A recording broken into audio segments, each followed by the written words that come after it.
In my last video, we talked about how consumer preferences combined with the scarcity of resources to create market prices, which in turn guide entrepreneurial allocation and impute value onto the factors of production.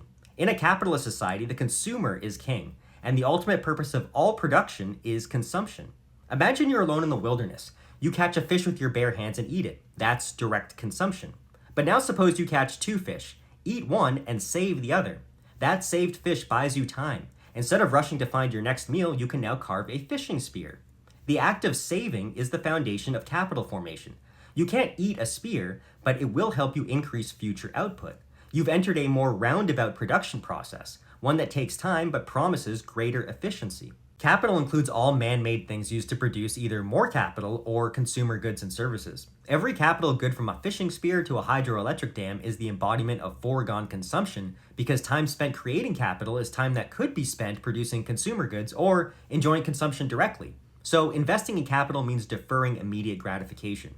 This is what we call a low time preference. You're trading more certain present satisfaction or near future satisfaction for greater gains in the longer term at the risk that your prediction about demand turns out to be wrong. When capital is used to produce more capital, which is then used to produce consumer goods, we get a kind of chain.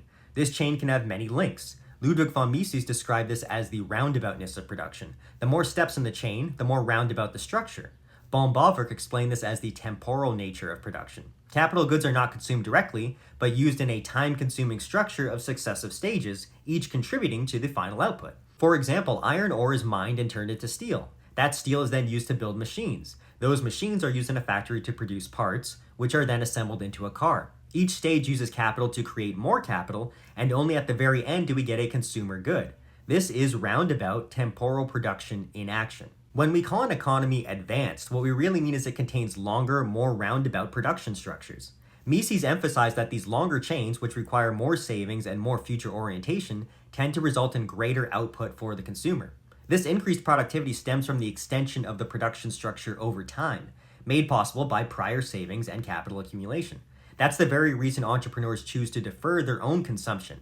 They invest in longer processes because they expect them to yield greater value in the future. This is the Austrian view. Production unfolds in time, meaning all production is inherently temporal, and saving is what makes investment and higher productivity possible. Keep this in mind next time someone says printing or redistributing money creates value. Again, production takes time.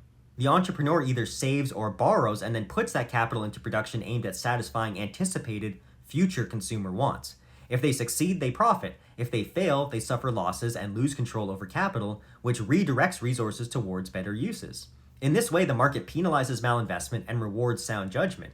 Profit and loss are not moral judgments, but indispensable signals in the capitalist system. They reflect whether scarce resources have been allocated according to actual consumer preferences over time. Every producer is part of the market, which is an extremely complex network comprised of countless chains.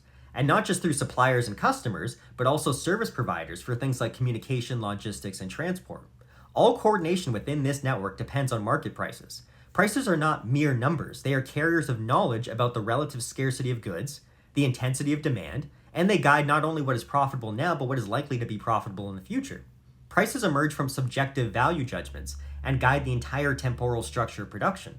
That's why an economy cannot be centrally planned. No central authority can substitute for the real-time, decentralized coordination of millions of actors responding to changing price signals, which reflect time-bound consumer preferences. A key point to remember is that economic complexity doesn't mean technical complexity. Even the simplest products come from staggeringly complex processes. The classic example is the pencil. You might think it's a simple object, but no single person knows how to make one from scratch. If you haven't read it, I highly recommend I, Pencil by Leonard Read. It shows how millions of people across the world cooperate through the market to produce even something as ordinary as a pencil without any central direction at all. It illustrates spontaneous order and the time-coordinated cooperation of countless individuals, each contributing to a different stage of a temporal production process, all guided by prices.